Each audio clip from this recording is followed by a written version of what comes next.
7-8-27 আমি বলেছিলেন বলে গুরুমশায় আমার পরে উঠল রাগে জ্বলে।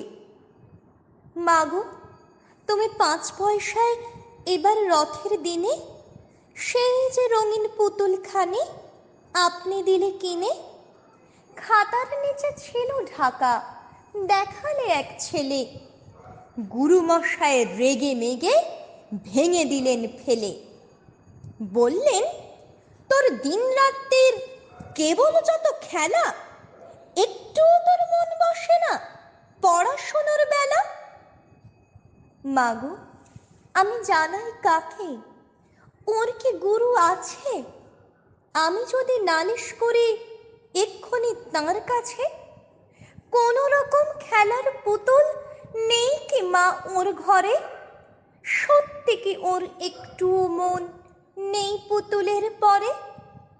সকাল সাজে তাদের নিয়ে করতে গিয়ে খেলা, কোনো পড়ায় করেননি কি কোনো রকম হেলা?